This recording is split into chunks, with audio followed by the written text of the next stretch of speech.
O meu Boa é. noite a todos.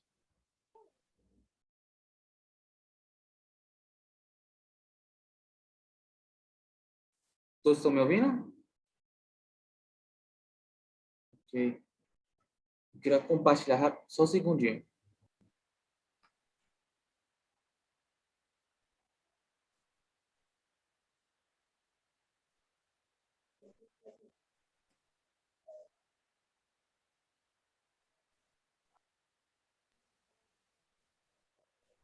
Todos estão conseguindo ver? Ok. Graça e paz, meus irmãos. Faz um tempinho que, na verdade, não vejo vocês. E que Deus abençoe cada um de nós, né? Com o amor dele. E hoje, o tema que eu quis abordar é sobre verdade absoluta, né? Aí, o tema seria: Jesus Cristo é a verdade absoluta para você? Na verdade, é uma pergunta, né? Geralmente, pergunta faz com que nós refletimos e analisamos a nossa vida, né? E essa leitura vai ser se baseada no estudo de hoje, né? Vai ser em João, capítulo 14, versículo 6. Respondeu Jesus: Eu sou o caminho, a verdade e a vida. Ninguém vem ao Pai a não ser por mim. Mas o que é verdade, né? Lá no Evangelho de João, capítulo 18, versículo 37 a 38, Jesus, né, vai ficar perante a Pilatos, né? E Jesus respondeu: Tu dizes que sou rei, de fato. Por esta razão nasci. E para isto vim ao mundo, para testemunhar da verdade. Todos que são da verdade me ouvem. Aí Pilatos perguntou, né? O que é verdade? Ele disse isso e saiu novamente para onde estavam os judeus e disse, né, não acho nele motivo algum de acusação, né? Mas Pilatos perguntou para Jesus, o que é verdade? Pilatos, na verdade, ele tem uma cultura, né, enraizada nele, né, de grego-romana. Então, ele foi ensinado que, na verdade, de fato, não existe a verdade, né? E nessa colocação de Pilatos, o mundo também pensa bem parecido com o relato de Pilatos, né? O que é verdade? As pessoas são pobres de compreender a palavra de Jesus, né? Que fala sobre a verdade, né? Pilatos estava diante da própria verdade em Jesus, em pessoa. Na realidade, o mundo inteiro faz essa pergunta, né? O que é verdade? Vivemos em um mundo de imitações, inversão de valores, né? Onde que a verdade vira mentira, mentira vira verdade, né? Uma loucura, né? No mundo de hoje, né? No mundo atual, desde aquele tempo também, né? Mas para um cristão, né? O que é verdade? Claro, para um cristão, o conceito de verdade existe dois tipos, né? Existe a verdade relativa e a verdade absoluta, né? A verdade é a propriedade de estar conforme com os fatos ou a realidade, né? Em latim, a verdade veritas é aquilo que pode ser demonstrado com precisão, referindo-se a rigor e a exatidão, né? Então, tudo que é correto, tudo que é exato da convivência naquele momento, ele está vivendo uma verdade, né?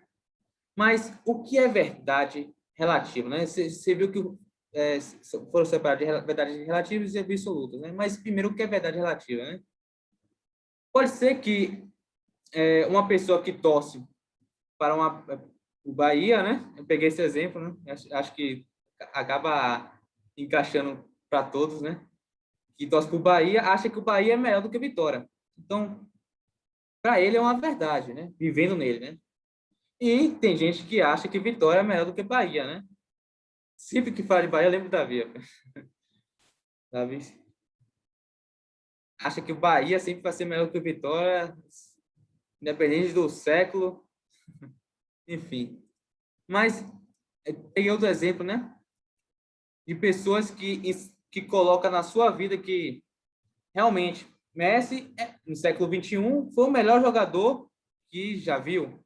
Outros acham que a verdade nele, que Cristiano Ronaldo foi melhor do que Messi, foi melhor do que nesse século XXI, né? Aí peguei outros exemplos de outro exemplo, tanto na esportivo, né, na questão do basquete, Michael Jordan, né, que acho que todos conhecem, foi considerado o melhor jogador de basquete, né, naquele tempo que ele atuou, mas desde o tempo que ele deixou de atuar, de fato, ele deixou de ser o melhor jogador atuando, claro, a questão do físico dele, né, de todos, né. Então, de fato, ele naquele exato momento viveu uma verdade. Hoje existem outros jogadores que nesse exato momento jogam melhor do que o Michael Jordan. Sim, de fato, né? O Usain Bolt conquistou várias vitórias nas suas corridas, né? Mas naquele exato momento vivia-se uma verdade, né? Michael Jordan era o atleta mais rápido do mundo. E pegou o desenho de Michael Phelps, né? O nadador mais rápido, né? O mundo conquistou várias medalhas, né? Olímpicos, né? Enfim, são exemplos de figuras que neste mundo de pessoas que conquistaram uma verdade que as pessoas chegam para as pessoas e falam não, realmente ele foi o melhor naquilo que ele faz, né? Mas o exato momento, né? Que chega ao ponto de que alguém vai chegar a superar o que ele chegou a bater, né? Os títulos, as vitórias, as conquistas que eles chegaram, né? Mas a verdade não só sempre se baseia de fato do que eu acredito, né? Na verdade relativa, é claro. A verdade está sujeita à perspectiva das pessoas, né? Hoje vivemos um mundo onde que as pessoas dividem, né? Você é a esquerda, você é a direita, né? Eu acho a esquerda melhor que a direita, né? Não, eu acho a direita melhor que a esquerda, né? E a verdade relativa hoje, mas pode não ter sido, claro, verdade no passado e pode não ser novamente no futuro.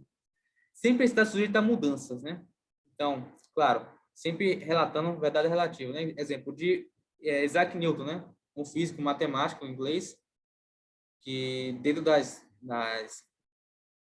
tempo que ele estudou, né? Do teu conhecimento teórico, ele alcançou e descobriu umas três leis, né? Mas que naquela época as leis de Newton eram verdadeiras, né? Mas o físico matemático alemão Albert Einstein, né, chegou ao ponto segundo os seus estudos, analisou que o segundo de lei de Newton não chega a ser fático para o dia de hoje, né? Tanto que ele utilizou as leis de teoria de relatividade, né? Por exemplo, a segunda lei de Newton para hoje não é mais a verdade, né? Mas sim para a teoria de Einstein, né? De teoria de relatividade, né? Que hoje sim é a verdade, mas amanhã não pode ser, né? Então você começa a enfatizar que a verdade relativa, de fato, é um pensamento onde eu posso hoje gostar de algo, amanhã não. Eu posso acreditar em algo hoje, amanhã também não. Ou se não, eu acreditava ontem, hoje acredito em outra coisa, mas depois eu posso pensar, mudar meu pensamento novamente, enfim. A verdade relativa, de fato, ela nunca é definitiva, né? A verdade, agora eu queria enfatizar sobre uma situação na palavra, né? Lá no Evangelho de João, sobre o cego de nascença, né? Mas por que cego de nascença, né? Eu lembro de eu assistir um vídeo que chegavam a perguntar para um cego, né, de nascença, e fazer algumas perguntas, né? O que você chegava a sonhar? Você tinha pesadelo? Ele, não, rapaz, eu tenho um pesadelo, né? Só que os meus pesadelos, né? Eu sonho como vocês, mas eu não consigo realmente ver as coisas, né? Eu não vejo. Mas o meu pesadelo era referente a eu estava em pé e do nada vi um cachorro latindo indo para minha direção, não sabia onde ia porque não sabia onde o cachorro estava vindo para minha direção, não sabia para onde eu ia correr. Eu ficava com medo de correr e me bater em um obstáculo, né? Aí fiquei isso na minha mente, né? Interessante, né? Que realmente o cego, de fato, ele fica em um mundo onde ele não consegue ver de trevas, né? Então ele fica necessariamente com medo, pavor, pânico, né? Não tem direção, não sabe para onde dar o próximo passo, né? E aí eu lembrei dessa passagem que iríamos abordar, né? Referente à verdade absoluta, e claro, a separação de verdade relativa e verdade absoluta, né? Mas em João capítulo 9, versículo de 1 a 12, eu coloquei é, a passagem aqui no slide, para a gente não ficar procurando, né? Perdendo tempo procurando na Bíblia e tal, mas deixei aqui no slide para agilizar, né, um pouquinho. Mas em João capítulo 9, versículo de 1 a 5, né?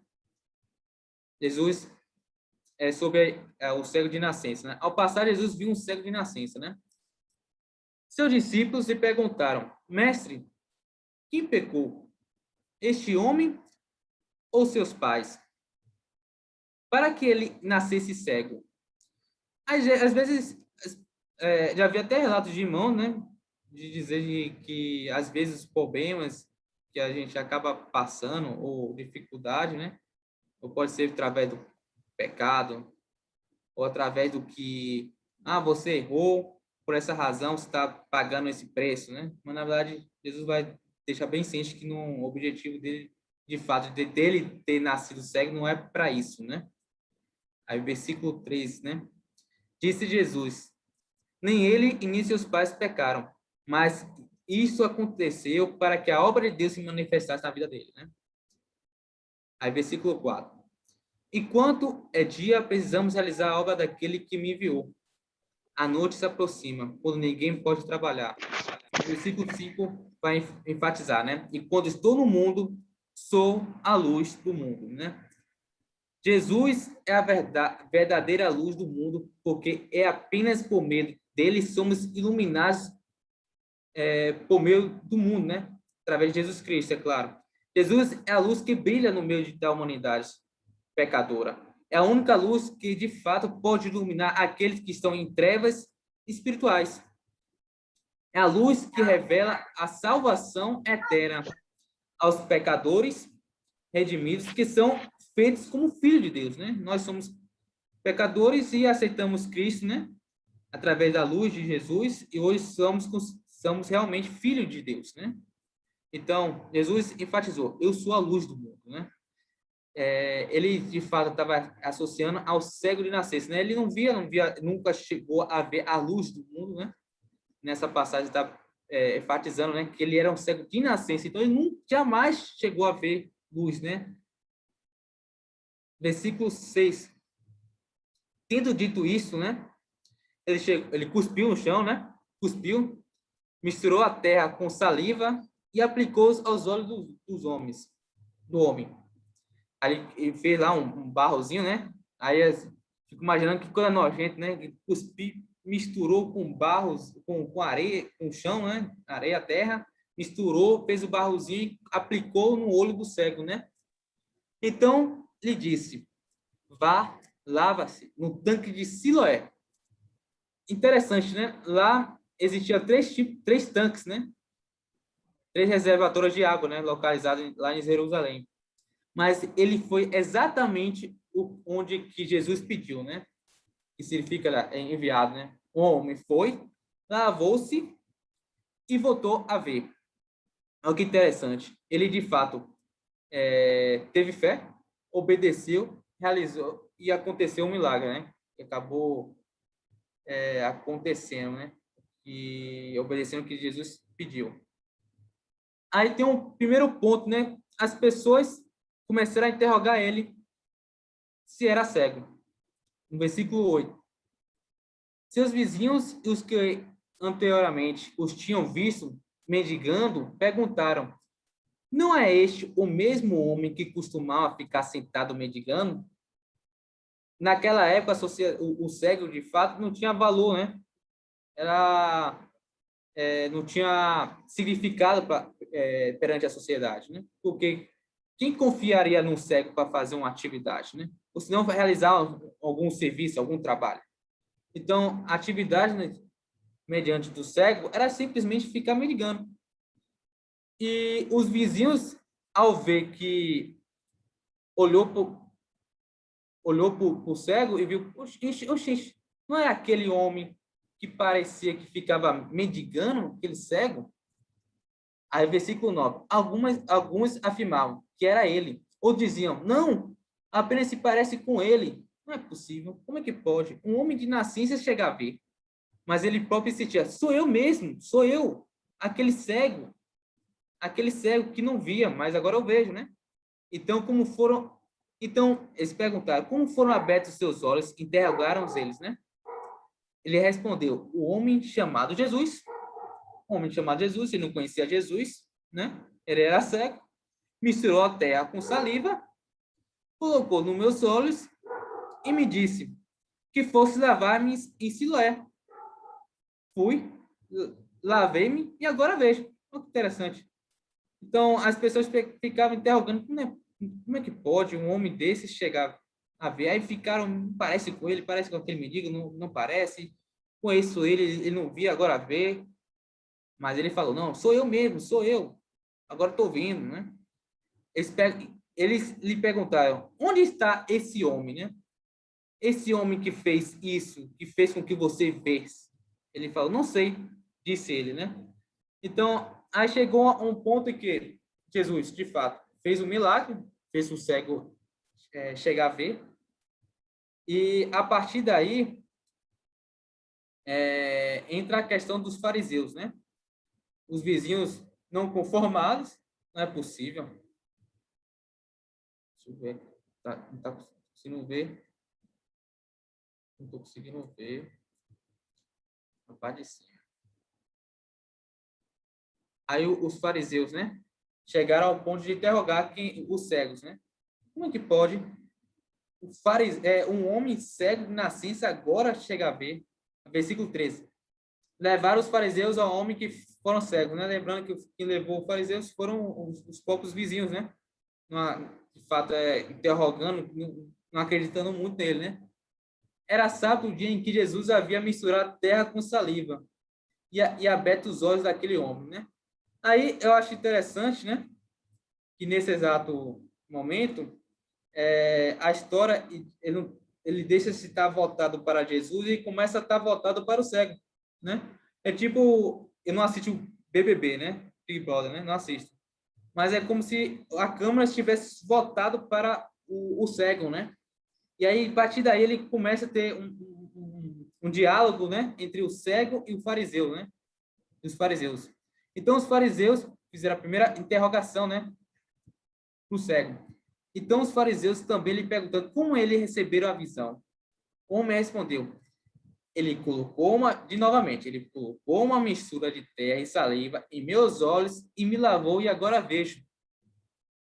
Alguns dos fariseus disseram, este homem não é de Deus, pois não guarda o sábado. Ao foco deles. Mas outros perguntaram, como pode o pecador fazer tais sinais miraculosos, esplêndidos? E houve divisão entre eles, né? Aí ele colocou o cego entre os fariseus e começaram a dialogar, não é possível. Um diziam, não, rapaz, será que realmente ele é de Deus, né? Será? Outros, não é possível, não tem como, não pode. E porque ele não guarda o sábado. Versículo 17, né? Tornaram, pois, a perguntar ao cego, que diz, o que diz você a respeito dele? Você, cego, o que diz a respeito desse homem que fez esse mal, que antes você não via, agora você está vendo? Foram seus olhos que ele abriu. O homem respondeu, ele é um profeta. Aí ele falou, não, eu acho que ele é um profeta, porque antes, de fato, eu não via, agora eu vejo. Isso realmente é uma verdade absoluta, né? Por que absoluta? Porque antes ele de nenhuma maneira via, né? Mas agora, graças a Jesus, ele está vendo, né?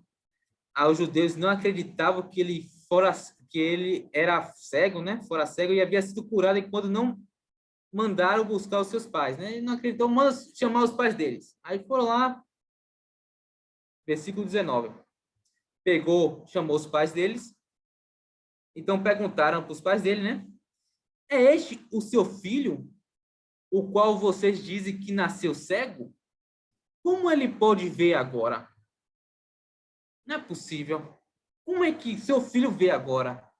Os pais, responderam os pais, né? Sabemos que ele é nosso filho e que nasceu cego, mas não sabemos como ele pode ver agora ou quem lhe abriu os olhos.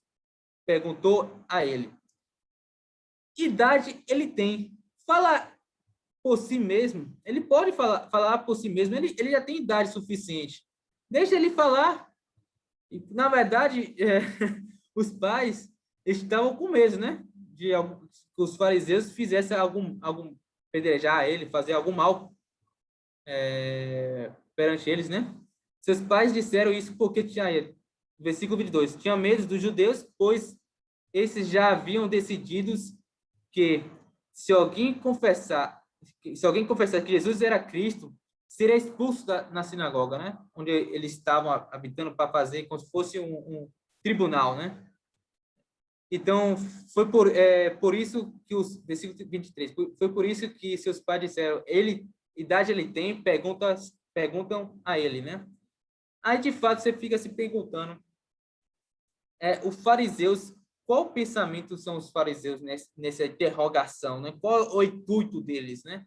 Às vezes, ao chegar a conhecermos a verdade, a gente, claro, a gente coloca uma interrogação em nossas vidas, né? Será que, será que aquela pessoa está falando a palavra realmente é de Deus? Será que realmente ele não está inculcando os seus pensamentos, as suas verdades, não quer utilizar a boas lábias para poder pegar dessas pessoas, né? Me pegar e não ser de Cristo, né? Ser escravo deles, né? Por que eu estou enfatizando isso, né? Porque os fariseus podem ser aquelas pessoas que fazem perguntas, interrogam, querem saber, mas de fato eles estão ali para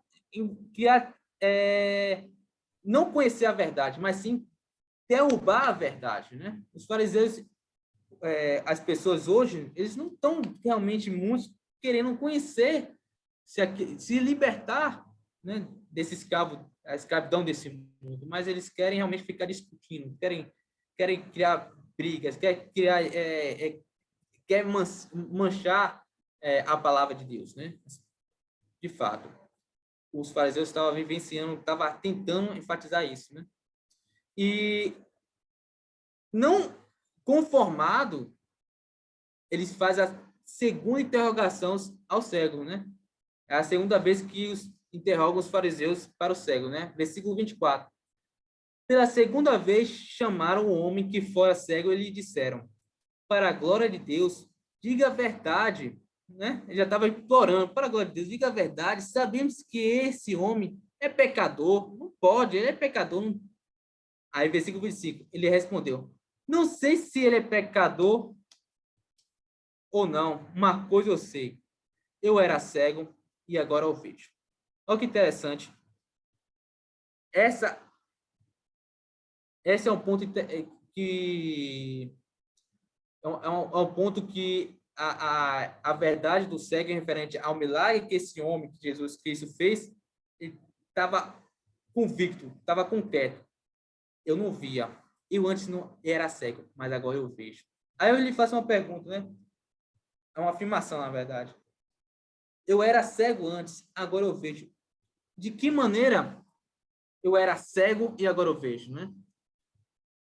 É uma verdade absoluta? Sim, de fato. Mas enfatizando aos meus pensamentos, ao meu modo de ver referente a Jesus Cristo, realmente é uma verdade absoluta? Ou será que eu ainda estou cego como o cego de nascença, né? Versículo 32, 26 a 34. Então lhe perguntaram, o que ele fez? Como lhe abriu os olhos, né? Ele respondeu o cego, eu já lhes disse, a terceira vez, né? E você não me deram ouvidos. Por que queres ouvir outra vez? Acaso vocês também querem ser discípulos deles? Versículo 28. Então, o insultaram e disseram, discípulo dele é você. Nós somos discípulos de Moisés. Sabemos que Deus falou a Moisés, mas quanto a esse, nem sabemos de onde ele vem. O homem respondeu, ora, isso é extraordinário. Vocês não sabem de onde ele vem. Contudo, ele me abriu os olhos. Sabemos que Deus não ouve a pecadores, mas ouve ao homem o que o teme e pratica a sua vontade. Ninguém jamais ouviu que os olhos de um cego de nascer dissessem sido abertos. Versículo 33. Se esse homem não fosse de Deus, não poderia fazer coisas alguma, não poderia fazer esse tal milagre, né? Aí, versículo 34. Diante disso, ele respondeu, você nasceu cheio de pecado, como tem a ousadia de nos ensinar e expulsar. Né?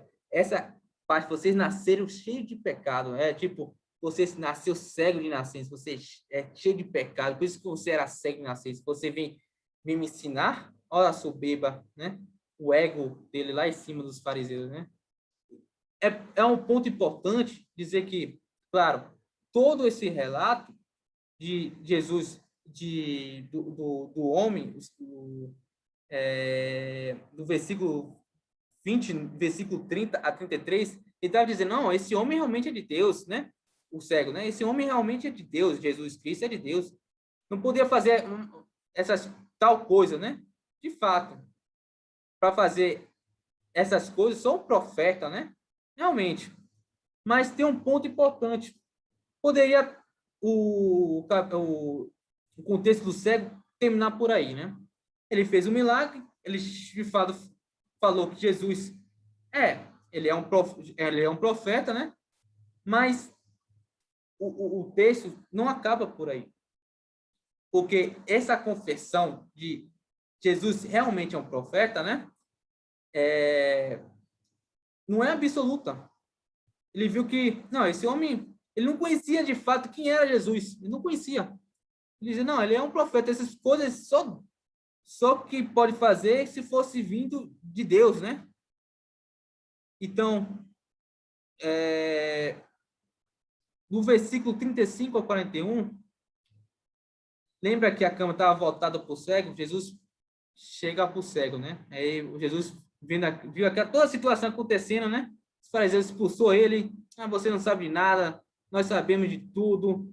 Porque eu guardo, eu sou fiel às leis de Moisés, né? Enfim.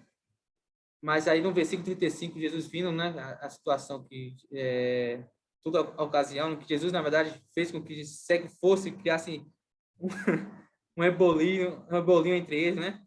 Aí no versículo 35 vai dizer, mesmo passando, Jesus ouviu aos que ouviam expulsado e ao contrário disse, você crê que no Filho do Homem, né? Mesmo passando por tudo isso, o que o cego acreditava não era a comprovação que Jesus Cristo realmente era o Filho de Deus na vida dele, né? Ele passou, ele viu, não, eu realmente, esse homem que fez, realmente é o homem de Deus. Mas realmente ele confessou de fato que realmente Jesus é o Filho de Deus. E Jesus vai chegar para ele e perguntar, né, você crê que é filho que você crê que essa pessoa que fez esse milagre é filho de Deus? Aí perguntou, versículo 37, né? Perguntou o homem, quem é ele, Senhor, para que eu nele creia? Versículo 37, disse Jesus, você já o tem visto, é aquele que está falando com você. Então o homem disse, Senhor, eu creio, né? Ele o adorou. Pronto. Todo aquele momento que o cego obedeceu, foi lá no tanque de Siloé, se mergulhou e começou a ver, de fato, ele viu, pô, esse ato de Jesus é uma verdade, mas o ato do milagre é uma verdade absoluta, mas o ato de Jesus em si na vida dele é uma verdade relativa. Só nesse versículo 35 a 40, a 38 e a 41, ele vai dizer que realmente Jesus é a verdade absoluta, né? Sim, de fato. Todo aquele momento que ele estava entre os fariseus, aquilo, para ele, não era uma verdade absoluta. Que o milagre era a verdade absoluta, mas a verdade de Jesus Cristo habitando a vida dele não era. Mas, nesse exato momento, sim. Tanto ele não via e começou a ver, mas quanto a verdade da palavra de Jesus Cristo habitou no coração dele. E sim, nesse exato momento, ele começou a ver espiritualmente, né? Versículo 19, disse Jesus, eu vim a este mundo para julgamento, a fim de que os cegos vejam e os que veem se tornem cegos, né? Olha, estranho, né? Que parece que, naquele exato momento, o cego chegou ao ponto de confessar Jesus, confessar que ele realmente ele é um Salvador, ele é Filho de Deus, né? E chegar ao ponto de confessar que realmente Jesus Cristo é a verdade, a chegar ao ponto de ver Jesus Cristo. Mas os fariseus não. Ele vendo todo aquele acontecimento, não conseguia enxergar isso, não conseguia ver. Na verdade, eles estavam cegos, né? Eles engraçado. Aí, versículo 40, alguns fariseus que estavam com ele ouviram nos dizer isso e perguntaram, né? Acaso nós também somos cegos? Versículo 41, disse Jesus, se vocês fossem cegos, não seriam culpados de pecado, mas agora que dizem que pode ver, a culpa de vocês permanece, né? Então, é importante eu refletir, né? Perguntar, poxa, de fato, eu sou cego ou eu estou vendo, né? Aí tem muitas denominações, né? Se você perguntar para umas pessoas que, de fato, perguntar para qualquer um, vai dizer, não, eu acredito em Deus. Não, eu acredito em Jesus Cristo. Eu acredito em Jesus Cristo. Mas para realmente aquela verdade ser absoluta, não basta só acreditar. Tem que vivenciar Jesus na sua vida, né? Como esse cego. Ele, de fato, nos fariseus, ele realmente acreditou? Não, eu acredito que Jesus... esse ato de não ver, agora veja, é um ato de Deus, né? Um homem de Deus. Mas nesse exato momento, o versículo 35 vai dizer, eu realmente comprovo que ele é realmente uma verdade absoluta, né? Então, o mundo hoje ensina relatos que não existe essa verdade absoluta. Existe só a verdade relativa, né? Jesus não é uma verdade relativa. Jesus foi, é e sempre será, para agora, a palavra de Deus habitando em nossos corações, né? Então, Jesus Cristo é a verdade absoluta para você. Lá em João, capítulo 8, versículo 32, vai dizer, conhecerás a verdade e a verdade os libertará. Essa verdade não é simplesmente eu acredito em Jesus. Eu acredito, sim, eu acredito. Mas você vivencia Jesus Cristo na sua vida, você obedece Jesus Cristo na sua vida, aí que tá, né? As pessoas, de fato, não querem vivenciar, porque é difícil, né? Para eles é complicado tirar as coisas o seu eu, a sua vontade, os seus desejos, a sua cobiça, né? As coisas, os prazeres deste mundo, né? É difícil para eles, né? Viver essa verdade absoluta. Mas para viver essa verdade absoluta, você tem que viver como Cristo viveu, né? E confessar que Cristo realmente é Filho de Deus, né? Com a nossa vida vivenciando Cristo, né? Versículo 17, capítulo 17, versículo 17 de João. Santifica-os na verdade, a tua palavra é a verdade, né? Lembra de Pilatos? Pilatos, o que é verdade? O mundo, na verdade, não sabe o que é. O mundo não existe a verdade absoluta. Pilatos não conseguia compreender essa verdade. Mas nós, como cristãos, temos que vivenciar essa verdade absoluta, né? E por isso que no versículo, capítulo 14, versículo 6, Jesus vai dizer, né? Eu sou o caminho, a verdade e a vida. Ninguém vem ao Pai a não ser por mim. Então, o tema de hoje é para colocar em nossas cabeças, interrogação em nossas vidas, né? Será que realmente estou vivenciando a verdade absoluta como Cristo quer que vivenciamos, né? Sabemos que existem problemas, situações, né? Colocamos barreiras ou problemas para que nós não possamos vivenciar Cristo, né? Mas não deixe isso ser uma barreira, não deixe essa pandemia, esse Covid, de fato, deixar que Jesus é realmente a verdade absoluta. Não deixe que, lembrando, ó, que eu era antes cego, mas agora eu vejo. Eu antes não podia ver as coisas que Jesus fez na minha vida, que Jesus fez na sua vida. Então, mostre para as pessoas, né? Mostre que realmente é Ele que devemos vivenciar, né? Essa verdade, né? Através da tua palavra, através do teu caminho, através de Deus, e mostrar para as pessoas que a palavra de Deus está se baseando nas nossas vidas, né? Para as pessoas. E que nós possamos vivenciar essa verdade absoluta, né? Mesmo sabendo as dificuldades, as situações, mas mostrar para as pessoas, não fiquem com vergonha de mostrar Jesus Cristo para as pessoas, né? Quando a pessoa pergunta assim, teve uma situação, né, que foi no domingo, foi no sábado, perguntou, vem cá, Matheus, vamos, na época da faculdade, vamos jogar bola no domingo de manhã? Eu falei, não, eu não posso ir jogar bola no domingo de manhã, porque para mim é importante estar entre os irmãos, né? Cultuar com os meus irmãos, porque isso, de fato, mostrar para as pessoas, não, eu prego e vivo a verdade absoluta, né? E que Deus possa, de fato, que você possa vivenciar essa verdade absoluta de Jesus Cristo nas suas vidas, né? Para as pessoas. Amém? Amém, meu irmão. Amém. Obrigado, Mateus, pela mensagem muito boa. 99,9% de toda a população do mundo crê em Jesus, mas não vive Jesus, né? E precisamos, então, viver Jesus em nossa vida. Obrigado, Mateus, e pela mensagem.